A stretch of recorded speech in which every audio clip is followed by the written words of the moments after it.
사무엘서, 특히 사무엘서 하고는 제가 지난 시간에 그 다윗기라고도 할 수 있다고 말씀을 드렸는데, 이 사무엘서 바로 다음에 이어지는 책이 바로 열왕기입니다. 열왕기.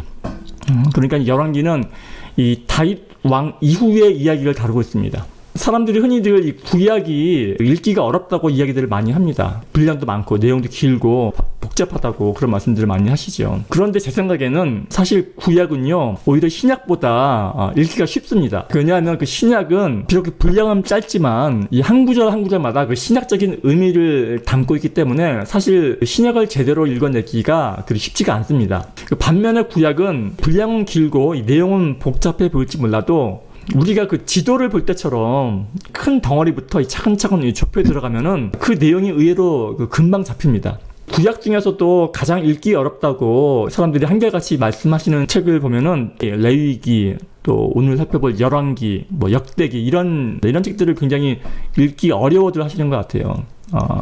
근데 가만히 생각해 보면 이런 책들이 어렵게 느껴지는 이유는 이 책들이 도무지 흐름을 잡을 수 없기 때문에, 특히 이 열왕기의 경우는요 여러 왕들이 이제 소개가 되는데 때로는 그 왕이 남유다 왕인지 북이스라엘 왕인지 막 헷갈릴 때도 있고, 그리고 또 이 왕들의 이름이요 동일한 이름들이 많아요. 뭐 여호람이라든지 뭐 아하시야, 뭐 요아스, 뭐 여호와스 이런 왕들의 이름이요 남유다에도 있고 북이스라엘에도 있고 이름이 같은 왕들이 이렇게 많이 나와요. 그러니까 이게 지금 설명하고 있는 내용이 이게 뭐 남유다인지 북이스라엘인지 도무지 이 맥락이 잡히지 않을 때가 많습니다. 그래서 이게 어렵게 느껴지는 것 같습니다. 충분히 이해를 하고요. 그러면은 뭐 어떻게 해야 하냐? 대책은 간단합니다. 맥락이 안 잡히면 맥락을 잡으면 됩니다. 이게 구성이 이렇게 되어 있구나, 그리고 이렇게 흘러가는구나. 이 맥락이 일단 잡히면은 그 다음에는 이제 좀 쉬워지죠. 이 보통 책 읽기의 고수들이 책 읽는 방법들을 설명하는 것을 가만히 들어보면은요, 이분들은 먼저 책을 읽기 전에 이 목차부터 살핀다고 합니다. 테이블 오브 컨텐츠, 이 목차. 이 책이 이런 식으로 전개가 되겠구나. 맥락을 살피기 위함이죠. 목차를 통해서 이 책이 어떤 구성으로 이루어져 있는가를 먼저 한번 가늠해보고, 그리고 나서 이제 책을 보는 거죠. 사실 그렇게 보면은요, 책이 훨씬 더 이해하기가 빠르고 쉽습니다. 여기 한 가지를 더 이제 덧붙이자면은, 그렇게 이제 대충 그 구성을 파악한 이후에는 이 책이 왜 쓰여졌는지, 그러니까 이 책이 무엇을 말하려 하는지를 이 대충이라도 한번 생각을 해보는 거죠. 한번 예측을 한번 해보는 거죠. 그런데 이런 작업이요, 일반 책을 읽을 때에는 이런 부분이 의외로 쉬운 게, 모든 책에는 목차가 있지 않습니까, 맨 앞에. 그래서 이제 맥락을 쉽게 파악할 수 있고, 또 이 책 제목과 함께 그 책 날개라고 하죠. 이 책 앞뒤에 간략하게 이제 책에 대한 개요가 쓰여져 있어요. 책 소개를 합니다. 그래서 이제 대충 이 책이 무엇에 관해 말하려고 하는지를 일반 책의 경우에는 좀 쉽게 파악할 수 있습니다. 근데 문제는 성경책에는 그런 게 없어요. 성경책에는 이제 목차도 없고, 심지어는 원래 이 성경책에는 제목도 없었어요. 지금 뭐 성경, 뭐 마태복음, 마가복음 뭐 이런 제목들은 그 이후에, 한참 이후에 뭐 특별히 신경 써서 이제 그 이 책의 주제를 제목으로 삼은 게 아니라 그저 이 본문의 제일 첫 단어, 마가에 의한, 뭐 마태에 의한 해가지고 마태, 마가 이제 이런 식으로 책 제목이 그냥 지어진 거죠. 그래서 이제 별 도움이 안 됩니다. 그럼 성경책을 읽을 때는 어떻게 해야 하냐 했을 때, 목차가 없는 점은 일단 목차를 만들면 되고요. 그리고 책 소개는요, 비록 성경책에는 없지만 조금만 뒤져보면 얼마든지 있습니다. 인터넷에도 있고요. 그 성경 각 책마다 개요가요, 뭐 엄청나게 많이 있습니다. 그래서 이제 요약해보자면은, 만약에 성경책이 읽기가 어렵다고 느껴진다면은 이 두 가지만 염두에 두시면 됩니다. 먼저 이 성경책이 어떤 맥락으로 이루어져 있는가를 한번 살펴보고, 그 다음에는 이 책이 무엇을 말하기 위해서 쓰여졌는가를 한번 생각해 보는 거죠. 그러니까 열왕기도 이 두 가지를 해결하고 나면은 무척이나 읽기가 쉬워집니다. 우선 열왕기는 분열된 두 나라 중에서 주로 이 북이스라엘에 초점을 맞추어서 이야기가 전개가 됩니다. 왜냐하면 열왕기 저자가 말하고자 하는 바가 그 하나님의 나라가, 선택된 나라가 왜 망하게 되었는지를 설명하려는데 그 이유가 있기 때문입니다. 사람들이 다 궁금해하죠. 아니 니네들 하나님이 세운 나라라면서 어떻게 이렇게 무참하게 짓밟히고 망할 수 있느냐, 이런 궁금증을 가진 독자들에게 자 봐라, 이렇게 너네들이 말을 안 들으니, 하나님 말씀을 안 들으니, 불순종하니 니들이 아무리 하나님의 선택받은 백성이라 할지라도 결국은 이렇게 망하지 않느냐 하는 그런 교훈을 주고 싶은 그런 의도가 있다라는 것이죠. 이 열왕기가 말하고자 하는 바가 무엇인지 어느 정도 파악이 됐다면은 그 다음에는 그 구성을 살펴보면 됩니다. 구성을 살펴보면은 그 열왕기가요 총 2권이지 않습니까? 열왕기 상권과 열왕기 하권. 상권이 22장, 하권이 25장. 그래서 합하면은 총 47장으로 이루어진 꽤 긴 성경입니다. 근데 이게 열왕기가 이렇게 길더라도 큰 덩어리로 나눠 보면은 이해하기가 쉽습니다. 그래서 이제 열왕기 상하도 크게 세 덩어리로 나눠 볼 수 있습니다. 먼저 열왕기 상권의 절반을 뚝 잘라서 1장부터 11장까지가 그 온통 한 명의 왕, 그러니까 솔로몬 왕 이야기입니다. 그러니까 열왕기라고 해서요 모든 왕들을 다 설명하는 것이 아니라 지금 열왕기 상권의 절반이 온통 한 사람이 솔로몬 왕에 대한 이야기입니다. 그리고 이제 그 이후에 열왕기 상권 12장에서부터 열왕기 상을 다 지나고 열왕기 하권으로 넘어가서 열왕기 하권의 절반, 상권 12장서부터 하권 17장까지 그 중간 부분이 그 분열 왕국, 남북 이스라엘에 대한 이제 그 이야기죠. 그게 메인 스토리죠. 근데 이 부분이 주로 북이스라엘에 초점을 맞추어서 이야기가 전개가 됩니다. 그 이유는 제가 말씀드렸죠. 그리고 나서 나머지 세 번째 덩어리가 남은 나라 다 한 나라, 남유다. 그러니까 열왕기 하권 18장 이후에는 온통 남아있는 한 나라, 이 남유다에 관한 이야기. 남유다가 또 어떻게 망해가는가. 그 이야기입니다. 끝입니다. 솔로몬 이야기, 분열왕국 이야기, 주로 북이스라엘, 그리고 남아있는 남유다 이야기. 그리고 나서 이제 각 덩어리들을 한번 이제 세밀하게 살펴보는 거죠. 제가 서두에 말씀드리기를 그 열왕기는 그 다윗 왕 이후에 일어난 일들을 다루고 있다고 말씀을 드렸는데 열왕기 상 1장 1절 첫 구절이 이렇게 시작합니다. 다윗 왕이 나이가 많아서 늙음에라고 시작을 하죠. 그래서 뭐 이불을 덮어도 뜨뜻하지 않다 뭐 이런 얘기가. 그러니까 뭡니까? 이제 그 다음 이야기라는 거죠. 그러니까 다윗 왕의 후계자는 여러분 다 아시다시피 이제 그 솔로몬입니다. 솔로몬. 다윗이 그 밧세바와 낳은 아들이죠. 솔로몬의 이야기입니다. 이 말씀 드렸다시피 열왕기 상고는 특히 초반부의 절반은 온통 솔로몬 이야기입니다. 이 솔로몬이 다윗 왕의 그 수많은 자녀들 가운데 자녀들 무지하게 많거든요. 수많은 자녀들 가운데 어떻게 솔로몬이 왕위에 오를 수 있게 되었는지. 솔로몬이요 왕의 서열이요 7제인가 그밖에 안 돼요. 한참 멀었습니다. 원래 왕위는 그 핫기스 아들 아도니아라고 그 암몬 죽고 압살롬 바로 밑에 동생이에요. 그 아도니아가 이제 자기 그 왕위 계승자인데 솔로몬이 됐지요. 이제 그 내용들이 이제 열왕기 상 1장 보면 이제 상세하게 설명이 되어 있습니다. 이제 어떻게 솔로몬이 왕권을 잡게 되었는지, 그리고 그렇게 해서 왕위에 오른 솔로몬이 또 어떻게 나라를 잘 다스렸는지, 이런 부분들이 이제 그 열왕기 상권의 뭐 3장, 4장 이렇게 설명이 되어 있습니다. 성경을 정말 안 읽은 사람도 아는 뭐 솔로몬의 1,000번째 이야기라든지 뭐 솔로몬의 명심판 뭐 그 얘기 있지 않습니까? 아이를 반으로 갈라라 이런 이야기들이 다 이 부분에 있어요. 열왕기상 3장, 4장 솔로몬의 그 치세와 그 명성의 그 지혜에 대해서 설명을 합니다. 그리고 또 이 부분 또 무엇이냐면요, 다윗이 그토록 짓고 싶어 했지만 못 지었던 성전과 궁전의 건축에 관한 이야기, 어떻게 건축했고 어떻게 봉헌했으며 이런 이야기들이 이제 열왕기 상권 5장, 6장, 7장, 8장 보게 되면 굉장히 세세하게 아주 자세하게 설명이 되어 있습니다. 그러니까 이런 식으로 열왕기 상권의 절반이요, 그 22장 중에서 11장까지가 다 그 얘기예요. 그리고 이제 그 나머지 12장서부터가 이제 솔로몬이 죽은 이후에 어떻게 그 통일 왕국이었던 이스라엘이 북이스라엘과 남유다로 이렇게 나눠지게 되었는지, 그 이스라엘의 분열에 관한 이야기들이 기록이 되어 있는 거죠. 제가 이 열왕기가 그 이스라엘이 왜 망하게 되었는지를 설명하기 위해 쓰여졌다고 제가 말씀을 드렸는데, 그 가장 큰 이유는요, 바로 이 북이스라엘의 여로보암 때문입니다.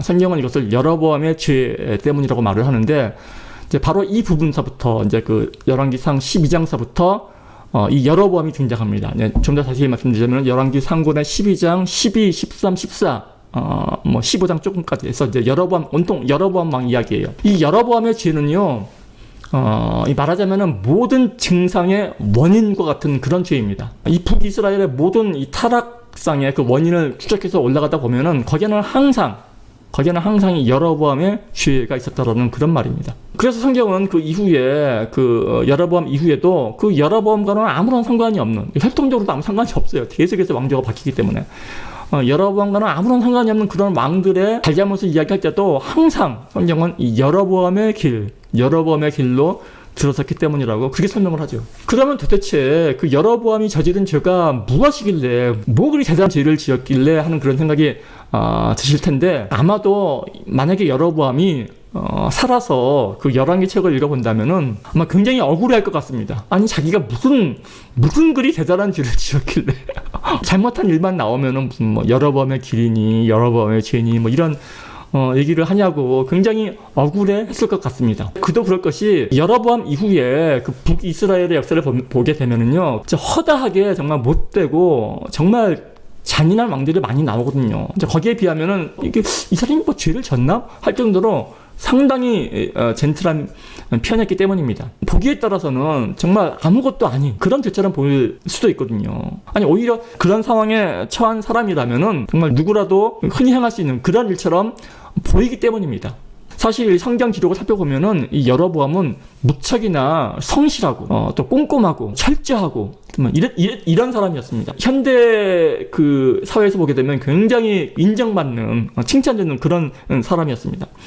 여로보암은 평민 출신이거든요. 귀족도 아니고 평민 출신인데, 솔로몬 시절에 국가 사업이죠. 그 솔로몬의 수건 사업이었던 그 성전 짓고 궁전을 지을 때 그 커다란 사업을 할 때 그 국가 사업의 총 책임자로 이 발탁이 된, 그러니까 지금으로 치면 노동부 장관 정도 되겠죠. 발탁이 된 정말 입지전적인 그런 인물입니다. 하지만 솔로몬 사후에, 솔로몬이 죽고 난 이후에 솔로몬의 아들이 이제 르호보암인데, 굉장히 무능합니다. 르호보암. 저는 사실 맨 처음에 여로보암과 르호보암이 굉장히 헷갈렸어요. 서로 보암 끝나가지고. 근데 르호보암은 솔로몬의 아들이고 여로보암은 신하입니다.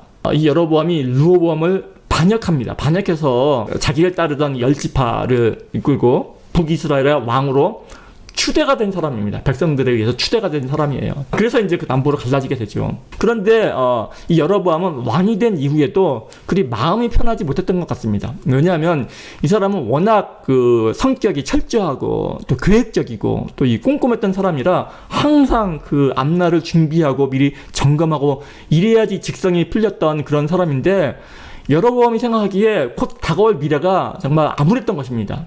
왜냐하면은 이스라엘은 여러분 다 아시다시피 이 신앙 면에서 아주 매우 특별한 민족이었습니다. 이 국가의 성립 자체가요, 그 출애굽 사건, 그러니까 하나님의 기적을 기반에 둔 그러한 민족이기 때문입니다. 이스라엘 민족, 이스라엘 백성들에 있어서 이 삶의 중심은 언제나 이 법궤, 하나님의 그 법궤가 모셔져 있는 그 예루살렘 성전이었습니다.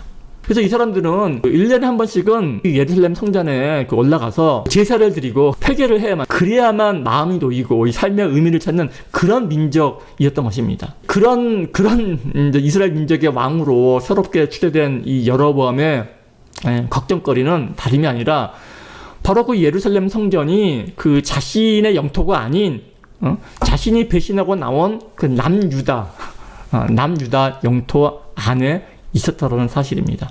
바로 그 위까지가 경계선이었거든요. 예루살렘 바로 위까지. 지금이야 뭐 자기를 따르는 그 북이스라엘 백성들이 그 전에 그 다윗 가문에 대한 그 감정적인 원망 때문에 자기를 왕으로 추대하고 섬기고 있다 할지라도, 감정이란 것은 시간이 지나면 누그러지게 마련이고, 그렇게 감정이 누그러뜨려진 이후에는 반드시 그 예루살렘 성전을 그리워할 것이라고 생각했기 때문입니다. 이제 행여라도 백성들이 나중에 나라가 분열된 것을 후회라도 하게 된다면은 자신의 왕권이 손쉽게 무너지게 될 것이라고 생각하니 도무지 밤잠을 제대로 이룰 수 없었던 것입니다.